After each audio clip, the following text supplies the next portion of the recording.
네, 반갑습니다. 어, 오늘 그래도 좀 나오시고 하셨네요. 이제 우리 예가부도 거의 다 이제 한번 다 지나가는 듯한 느낌을 가지게 됩니다. 예, 뭐 어, 저희들 직원들 가운데서도 그 뭐 코로나가 이제 부부의 남편이 이제 걸리신 분이 계시는데 그래 코로나 검사로 음, 그러니까 아내 되는 쪽이죠. 여자 쪽에서 오시면 교회 출근하시면 되겠냐 이렇게 하니까 지난번에 말씀드렸다시피 어, 우리는 부부 사이가 안 좋아서 코로나 안 걸립니다 이렇게 얘기를 하셔가지고 전해드리자면 진짜 안 걸렸습니다. 안 걸리고 지나가시더라고. 그래 뭐 3년째 말 안 하고 있는데 뭐 걸릴까 봐요 하면서 그렇게 말씀하셔가지고 진짜 안 걸리 진짜 지나가시대요. 그분이 오늘 사임하셨습니다. 누군지 아실 것 같은데. 자, 어쨌든 오늘 그 로마서 9장에 있는 19절에서 23절까지의 말씀입니다. 굉장히 이거 뭐 뭐라 해야 되나 이 논쟁이 되는 말씀이죠. 예, 논쟁이 되는 말씀이고 사실 우리가 굉장히 의문을 갖는 말씀들입니다. 의문을 갖는 말씀들인데 자 이런 겁니다. 하나님이 만약에 모든 것을 어떻게 하고자 하신다면은 인간의 선택에 의해서 뭐 행해지는 그리고 또 그것을 가지고 결과로 만약에 주어진다면 인간의 책임이라고 말할 수 있느냐라는 것이죠. 우리가 말할 때 뭐 하나님의 작정이다 이렇게 얘기를 하기도 하는데 하나님의 작정이 있고 그다음 인간의 자유의지가 있는데 이 자유의지가 있으면 이 두 개가 만약에 작동되고 있다면 이거 작동되고 있다면 하나님의 작정 뭐 보통 하나님의 작정이면 하나님 뭐 플랜이다 이렇게 얘기하기도 하지만 미리 작정하시는 겁니다. 미리 작정하시는 건데 이걸 가지고 그러면 조금 더 의역을 하면 하나님의 의지와 자유의지는 프리윌이라고 그래가지고 자유의지입니다. 인간이 가지고 있는 의지입니다. 자 그러면은 하나님의 의지를 하셔가지고 하나님이 어떤 계획을 하셔가지고 미리 계획하시는 거죠. 미리 내가 계획을 하고 있었던 것인데 그것을 만약에 인간이 그것에 대해서 책임을 져야 한다면 하나님이 계획하신 거와 과연 인간이 그것을 책임져야 될 것이 있느냐라는 얘기를 하고 있는 것이죠. 그러면서 이게 두 개가 결국 충돌하고 있는 얘기를 하고 있는 겁니다. 그리고 결국 그런데 이 본문에 보면은 어떤 거를 주장하고 있느냐면은 이런 겁니다. 인간에 대한 모든 역사는 하나님의 주관 아래 있는 게 맞죠. 그렇죠. 자요 다시요. 예가부 여러분 뭐 2시에 이런 얘기 하는 것이 2시 반에 이런 얘기 하는 것이 참 이렇게 잠 오는 얘기고 그렇지만은 그냥 조심스럽게 따라가 보시면 이런 얘기를 할 수 있을 것 같은데 자 하나님이 작정을 하신다면 하나님의 모든 작정 안에 모든 일이 다 담겨 있죠. 그렇죠. 시영근 집사님 모든 게 담겨 있죠. 거기에 예외 없죠. 예외 없습니다. 시영근 집사님이 예외가 없다고 얘기했습니다. 불만 있으신 분은 시영근 집사님한테 얘기하세요. 그래서 얘기하시고 자 그렇다고 해서 그러면 좋습니다. 하나님의 모든 작정에 들어가 있다면 인간이 죄 짓는 것도 들어가 있을 거 아니에요. 그죠? 그렇죠. 이현장 집사님 들어가 있겠죠. 불만 있으신 분은 이현장 집사님한테 얘기하세요. 이현장 집사님 또 얘기했으니까. 자 그렇다면은 그런 의미에서 만약에 예를 들어서 인간의 의지로 인간의 행위가 하나님의 뜻과 반대로 행했을 때 과연 성경은 인간의 책임을 말할까요? 말 안 할까요? 말 안 한다고? 말해. 말하지. 왜냐하면 죄의 싹은 뭐라 그랬습니까? 사망이라고 그랬잖아요. 만약에 예를 들어서 죄에 대해서 하나님이 작정해 놨다면 하나님한테 물어야 되는데 그 싹을 누구한테 묻는 거죠? 사망을 한다는 거는 하나님이 죽는 게 아니잖아요. 인간이 죽는 거잖아요. 그렇다고 해서 그러니까 성경은 또 인간의 책임을 말하고 있지 않는 것은 아니다. 맞죠? 시은 집사님 맞습니까? 그러면 불만 있으면 시영근 집사한테 얘기하면 되겠네. 자 그렇게 돼 있습니다. 자 그렇다면 우리가 정말 유치한 질문을 또 들어가 보겠습니다. 우리는 청소년 시절에 그리고 조금 더 뭐 성경을 조금 빨리 알고 아는 시절이면 뭐 초등학교 시절 되겠죠. 지금의 인전 앉은 분들은 거의 다 국민학교 아닙니까? 국민학교죠. 초등학교. 초등학교 아무도 없어요? 초등학교. 제일 젊네. 와, 우리는 국민학교인데? 우리는 국민학교야. 초등학교. 국민학교 시절들. 진짜. 그래서 우리가 국민학교 6학년이나 5학년 되면은 그때 이제 제가 저는 이게 뭐라 그러죠? 모태 신앙이 아닙니다. 저는 모태 신앙이 아니에요. 저희 아버지가 이제 나중에 회개를 하셔가지고 국민학교 5학년 때 저를 믿기 시작했는데 제가 6학년 때 들었던 질문이에요. 그리고 나서는 청소년 때 너무나 질문이 많았죠. 우리가 질문을 제일 많이 하는 게 뭐예요? 아담이 만약에 선악과를 따먹었다면 선악과를 따먹었게 한 책임이 누구한테 있어요? 자, 그냥 여러 가지로 생각하지 말고 자, 우리가 그냥 답할 수 있는 거예요. 쉽게 답할 수 있는 거예요. 우리는 이때까지 쉽게 답을 했어요. 자, 아담이 선악을 알게 하는 나무의 열매를 따먹었어요. 그건 누구에게 책임이 있는 거예요? 아담에게 있습니다. 그거는 다 아담이라고 생각합니다. 우리는 아담이라고 얘기를 해요. 자, 그러면 뭐 하와에게 있다고? 그렇지. 가만히 생각해 보니까 하와에게 있네. 여자를 잘 만나야 됐네. 하와에게 있네. 가만히 생각해 하와에게 있네. 하와에게. 하와 이것들. 그래서 하와에게 있네. 그런데 약속은 아담하고 있잖아요. 하나님이. 그래서 아담에게 책임을 추구를 합니다. 자, 그렇다면 또 한 가지 그 아담이 따먹었기 때문에 우리는 그 죄를 규정하고 있고 그 원죄의 그 굴레를 우리는 지금까지도 벗어나고 있지도 못해요. 그렇죠? 그것 때문에 그거는 지금 우리가 다 알고 있는 사실입니다. 자, 그렇다면 우리가 또 원초적인 질문을 하죠. 정말 질문을 많이 했던 거예요. 아담이 선악을 알게 하는 나무를 따먹을 줄을 하나님이 아셨을까요? 몰랐을까요?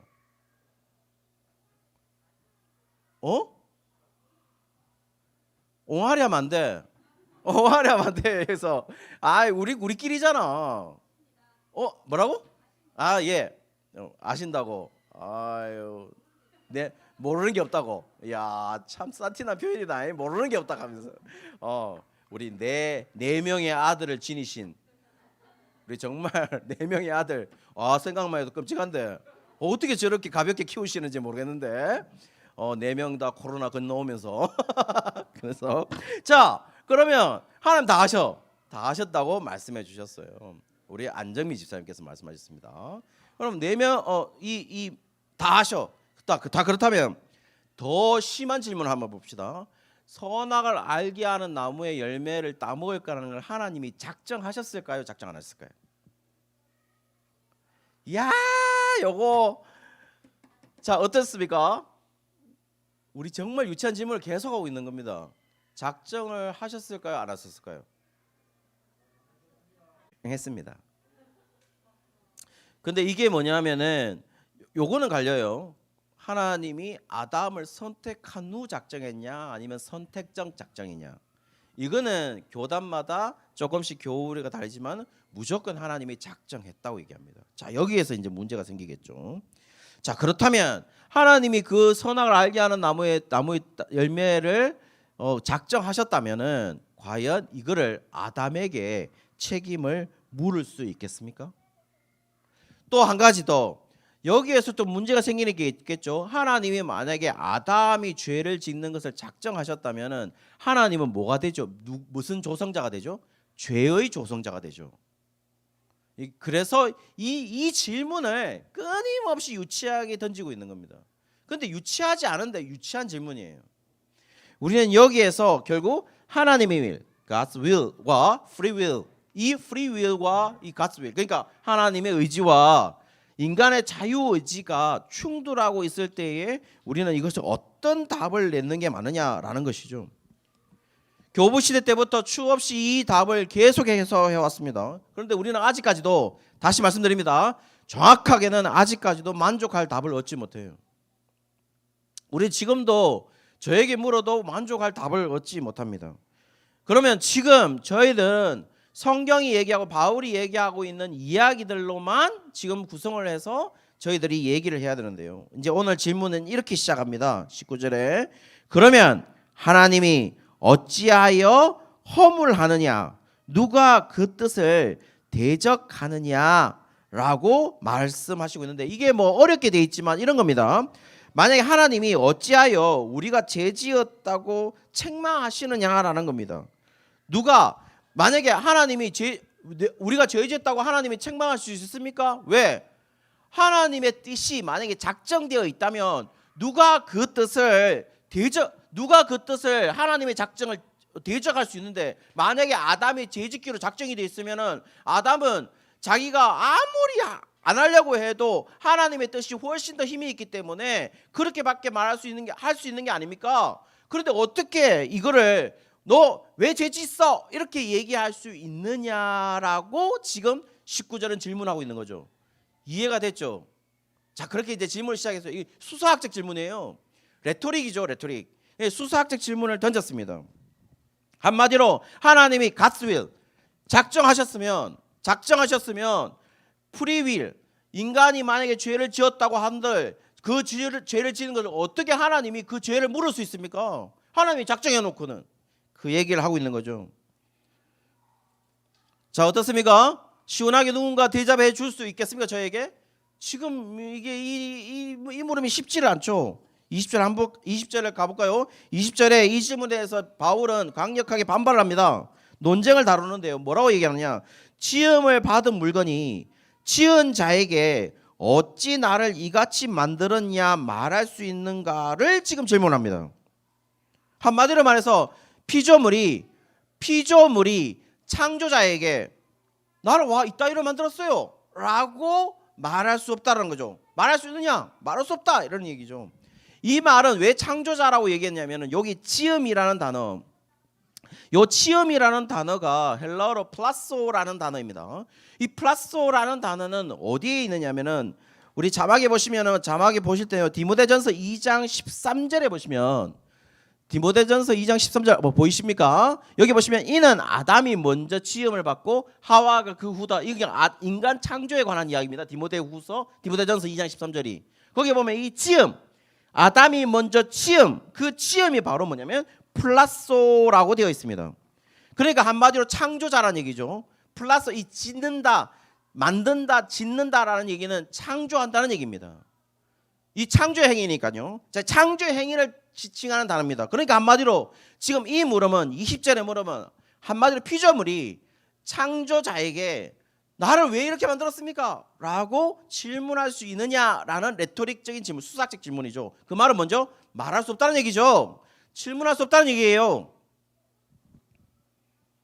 그런데요, 이거는 에덴 동산으로 가서 거기에서도 드러납니다. 자, 이쪽을 한번 다시 보시죠. 여기 현장에 계신 분들은 저를 보시죠. 자, 이제 우리는 에덴 동산으로 갈 거예요. 에덴 동산으로 갈 거고 에덴 동산의 이야기를 보고 그것을 거울 삼아서 아담이 가지고 그 당시에 아담이 생각했던 것들을 우리가 이제 추적할 거예요. 이걸 가지고 우리는 뭐라고 하냐면 미러 독법이라고 그래요. 거울 독법이라고 하죠. 미러 리딩이라고 얘기합니다. 미러 리딩. 미러라 하는 게 거울이잖아요. 그러니까 그 에덴 동산에 있는 것을 거울 삼아서 우리는 이제 독해를 할 거예요. 리딩을 할 겁니다. 리딩. 그러니까 거울 독법입니다. 자, 거울 독법에서 보면은 아담한테 명령을 합니다. 너는 중앙에 있는 선악을 알게 하는 중앙에 있는 실과를 먹지 마라. 근데 먹게 됩니다. 먹게 되죠. 그리고 나서 그 다음에 어떤 일이 벌어집니까? 아담을 찾죠. 어디 있느냐? 그때 아담이 어떻게 합니까? 숨죠. 야, 성경을 안 읽네. 성경 이야기예요. 그렇죠? 이게 거의 다 지금 제가 다 표현하는 것이 이게 다 표현이에요. 그리고 하나님은 생명나무로 가는 열매 그 길을 다 막습니다. 그리고 너는 이제 정령 죽으리라라고 얘기를 해요. 그런데 하나님이 또 어떻게 합니까? 가죽 옷을 입혀요. 그렇죠?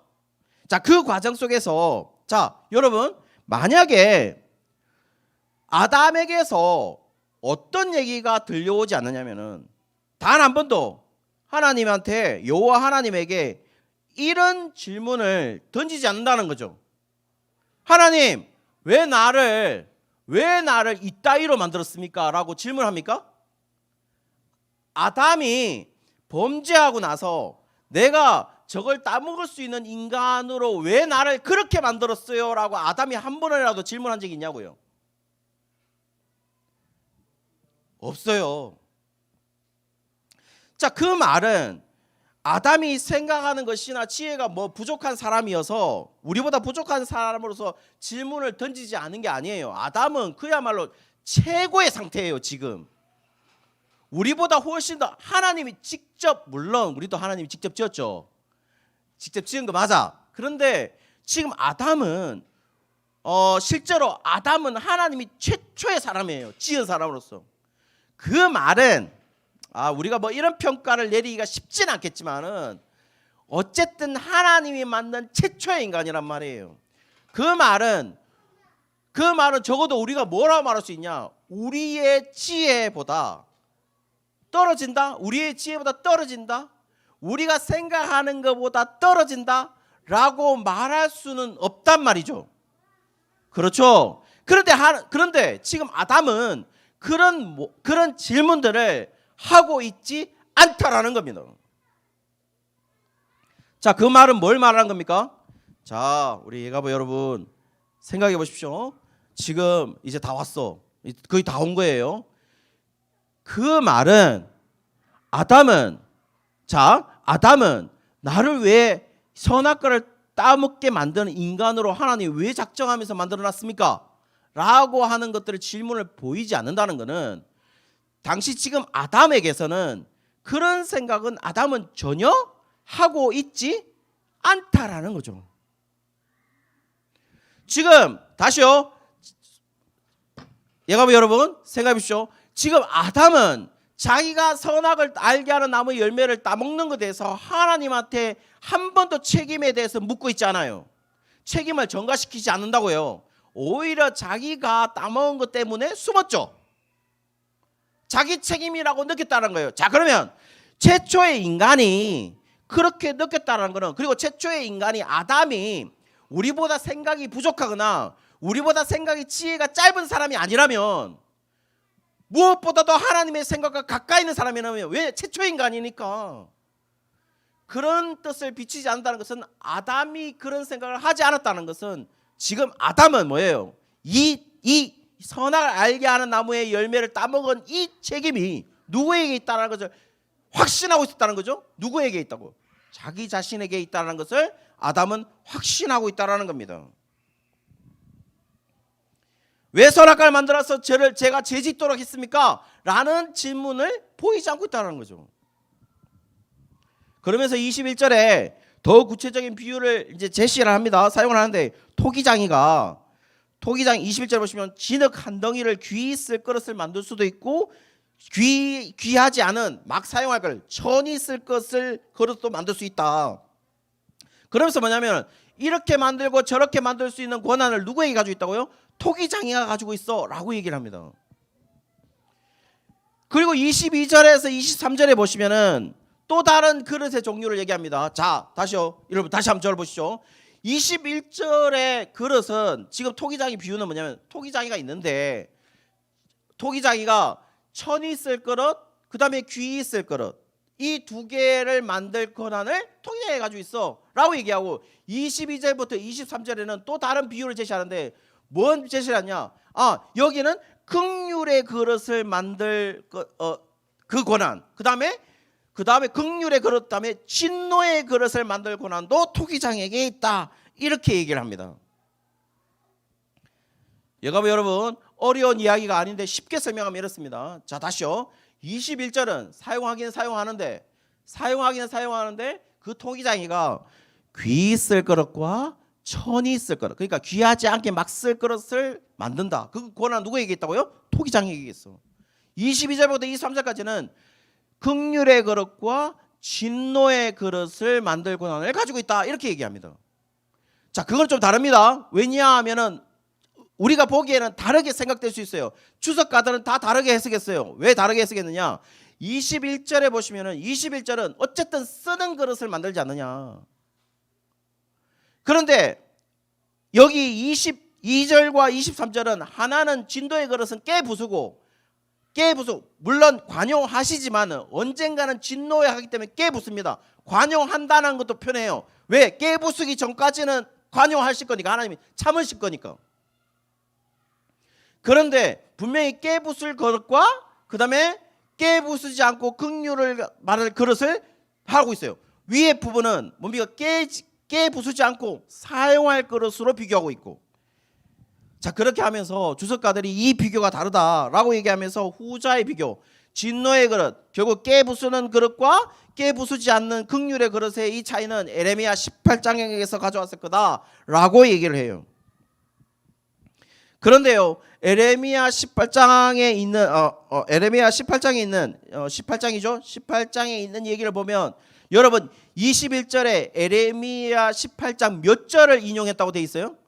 자, 조그마한 글씨로 혹시 표시된 성경이 있습니까? 몇 장이 인용됐다고 생겼어요? 없죠. 18장 6절이라고 적혀 있어요. 제 성경에, 비전 성경에는. 그런데요, 실제로 이 에레미야 9절을 인용했는 걸 보면은 에레미야 18장 2절에서 4절까지 보시면 자막을 한번 보실까요? 자막을 보시면 이렇게 되어 있어요. 에레미야 18장 2절에 4절 보시면 너는 일어나 토기장의 집으로 내려가라. 내가 거기에서 내 말을 네게 들려주리라 하시기로, 내가 토기장의 집으로 내려가서 본즉 그가 농로로 일을 하는데 진흙으로 만든 그릇이 토기장의 손에서 터짐에 그가 그것으로 자기 의견에 좋은 대로 다른 그릇을 만들더라, 이렇게 돼 있어요. 자, 그러면서 이 만약에 18장 2절과 4절에 관한 이야기라고 얘기를 한다면은 이 단어들이 이것이 뭐냐면 진노와 진노의 그릇과 긍휼의 그릇에 대한 비유는 되는데 무슨 비유가 안 되냐면 귀 있을 그릇과 천이 있을 그릇에 대한 비유가 여기에 해당되지 않는 거란 말이죠. 어쨌든 쓰잖아. 지금 제가 말하는 걸 이해하시나요? 이해가 되나요? 자, 그렇게 하면서 자 그러면 이 두 본문에 대해서 많은 주석가들은 아니 귀 있을 그릇 때 천 있을 그릇, 그리고 진노의 그릇 때 이 긍휼의 그릇, 이 두 개의 대비가 전혀 다른 대비를 이루고 있다라고 얘기를 하지만 그렇지 않습니다. 제가 보기에는 같은 그릇입니다. 뭐가 같은 그릇이냐? 자, 이런 거죠.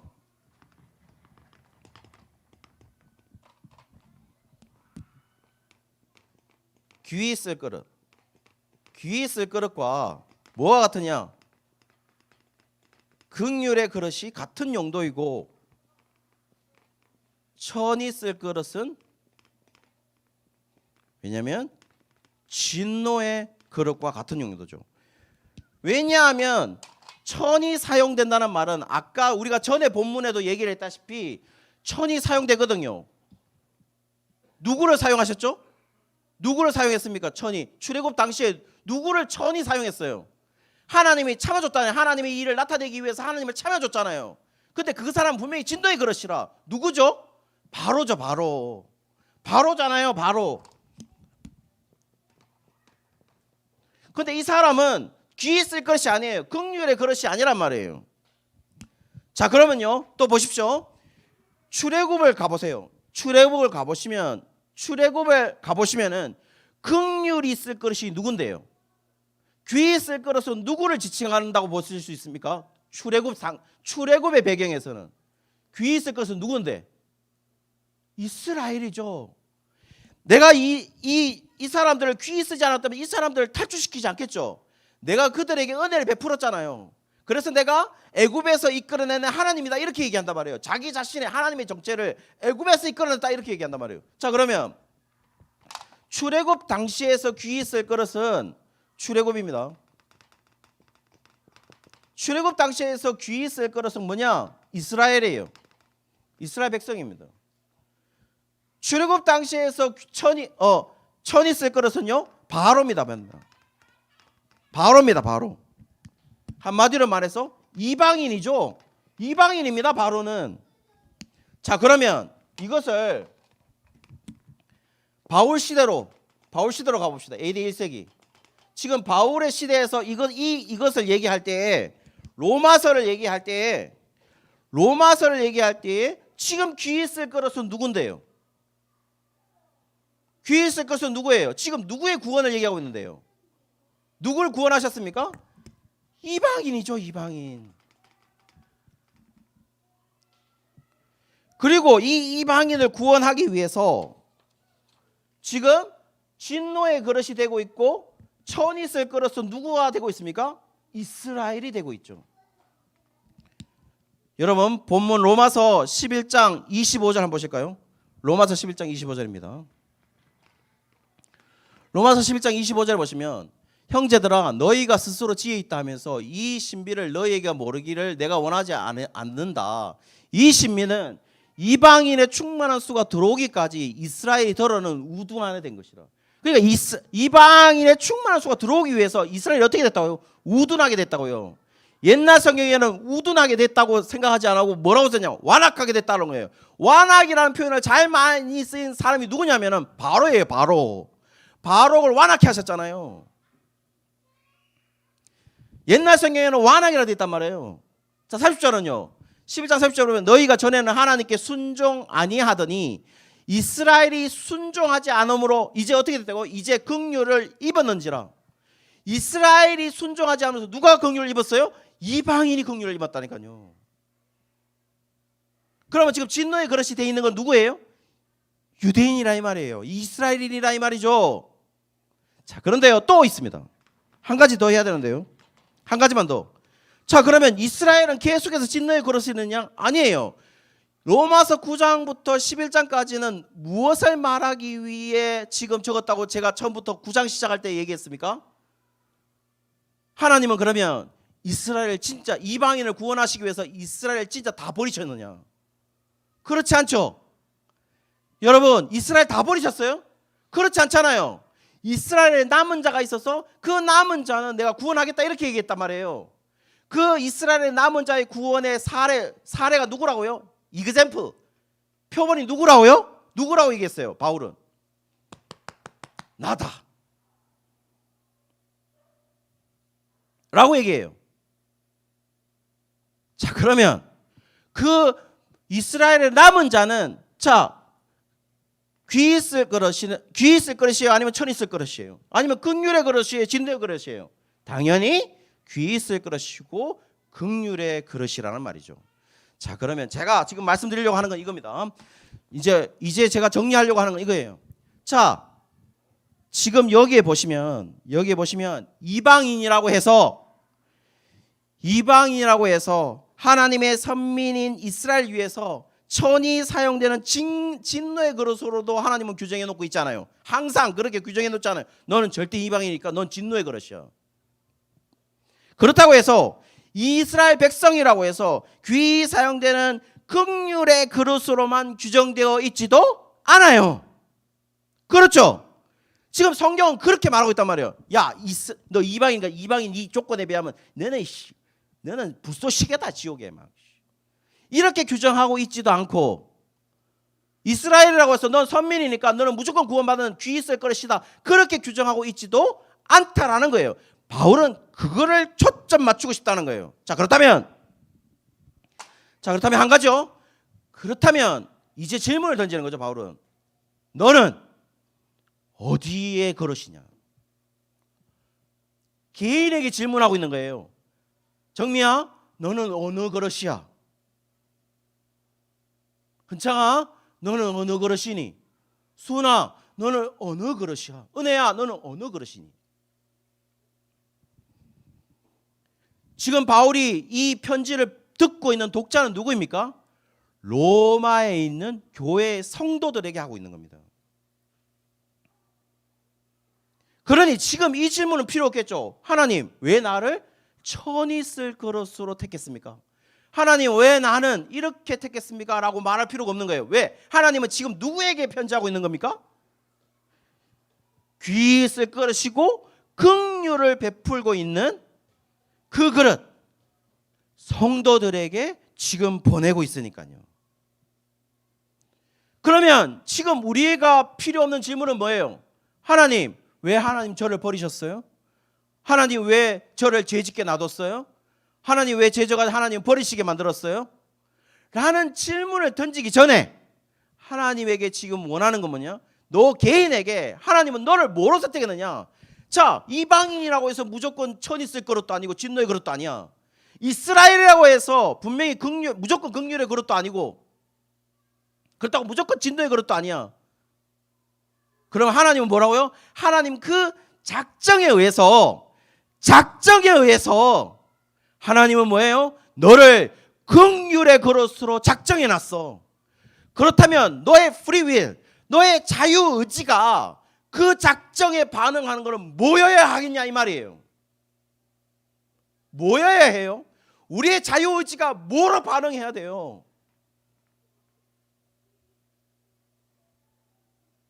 감사죠. 왜 저 사람은 왜 천이 써요? 왜 저 사람은 버리셨어요? 왜 가만히 놔주셨어요? 왜 하나님 좀 막아주시지? 라고 의심하면서 불평하기 전에 우리는 뭘 해야 되는 겁니까? 감사를 해야죠. 우리의 자유의지가 하나님 앞에 감사해야죠. 우리의 입술은요, 우리의 환경을 보면서 계속 우리는 불평합니다. 컴플레인합니다. 계속 불평하게 돼 있어요. 우리는요, 결혼하는 그 후부터 불평합니다. 우리는 절대로 이상형하고 결혼할 확률이 없어요. 그렇죠? 우리는 신하고 결혼한 게 아니에요. 신적인 존재하고 결혼한 게 아니라니까요. 그리고 신 같은, 신적인 존재 같은 자녀는 없어요. 그럼 우리 입술에 나는 거는 뭐예요? 불평밖에 없는 거죠. 의심밖에 없는 거죠. 그런데 오늘 본문은 뭘 말하느냐? 야, 그게 아니라 너의 조건은 아무 상관없이 지금 하나님의 의지는, 하나님의 작정은 너를 긍휼의 그릇으로 작정해놨어. 그렇다면 너의 프리윌, 너의 자유의지는 뭐로 반응하는 게 맞아? 라고 했을 때 그것은 감사가 아니겠냐. 자꾸 너는 여기를 보지 말라는 거예요.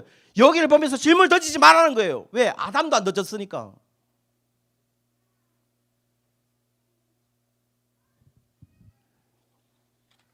오늘 우리에게 남아있는 것 감사밖에 없습니다. 감사함으로 주님 앞에 다시 나아가는 우리 예가보의 모든 가정들 되시기를 주의 이름으로 축원합니다. 네.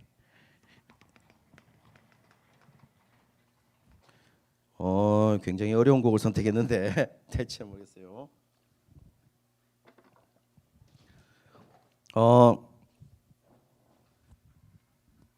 보시면은 감사함으로라는 찬양이에요. 감사함으로 찬양이고 조금 빠른 찬양인데 제가 잘못 골랐다는 생각도 들기도 하면서 그런 생각이 들기도 해요. 우리는 빠른 곡을 성공한 적이 거의 없거든요.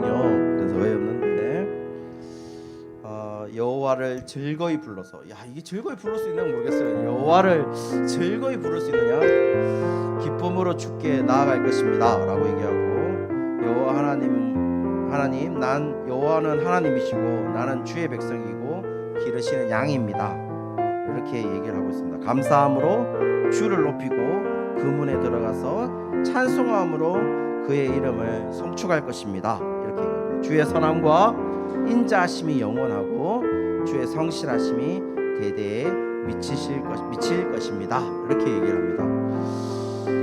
감사를 좀 회복할 수 있는 우리 예가부 우리 모든 성도님들 되시기를, 우리 가정들 되시기를, 그리고 그것을 좀 고백하는 마음으로 이 찬양을 함께 드렸으면 좋겠어요.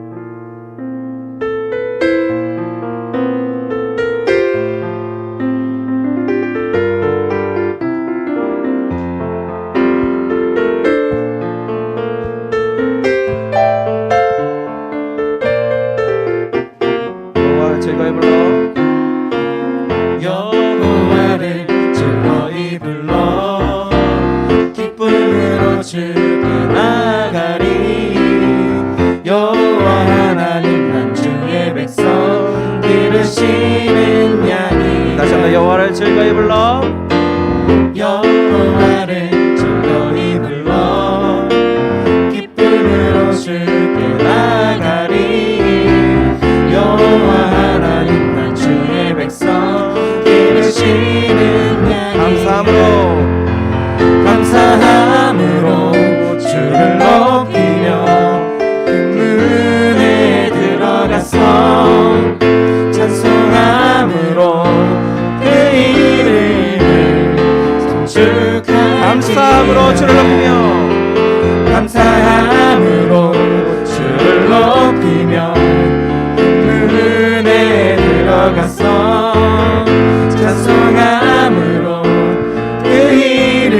감사함으로 주를 높이며 은혜 들어가서 찬송함으로 그 이름을 송축할지 다시 한번 감사함으로 주를 높이며 그 은혜 들어가서 찬송함으로 그 이름을 송축할지어다. 주의 선함과 인자하심이 영원하고 주의 성실하심이 대대에 미치리로 감사함으로 주를 높이며 은혜 들어가서 찬송함으로 그 이름을 송축할지. 우리 박수를 치면서 감사함으로 주를 높이며 은혜 들어가서 찬송함으로 그 이름을 송축할지어다. 마지막으로 송축할지어다.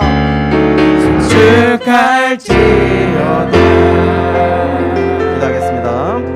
살아계시고 역사하신 하나님 아버지, 우리의 입술에 감사가 사라졌습니다. 어쩌면 감사할 이유를 전혀 알지 못한 채 저희들이 살아가는 것 같습니다. 그래서 날마다 우리의 입술에 나쁜 불평의 말들이, 독 있는 말들이 쏟아져 나오고 있습니다. 다시 한 번 더 하나님, 우리를 긍휼의 그릇으로 또 귀 있을 그릇으로 만드셨던 그 창조자의 마음을 기억하게 하시고 또 거기에 우리가 감사할 수 있는 우리 모든 예가부의 가정들 될 수 있도록 도와주시옵소서. 하나님, 주일 헌금들의 손길들 기억하여 주시옵시고 이 헌금이 하나님의 마음에 맞는 또 하나님의 뜻에 맞는 일들로 사용되어지게 하나님 붙들어 주옵소서. 감사드리며 예수 그리스도의 이름으로 기도드리옵나이다. 아멘. 축도하도록 하겠습니다. 오른손을 들어주시고 눈을 떠주시고, 오른손을 들어주시고 눈을 떠주시고 축도하도록 하겠습니다. 지금은 우리 주 예수 그리스도의 은혜와 하나님의 사랑과 성령의 위로 교통하심이 하나님의 뜻에 따라 감사하며 살아가기를 원하는 우리의 가정들, 특별히 지금 놀고 있는 우리 자녀들 머리 위에 지금으로부터 영원토록 함께 있을지다. 아멘.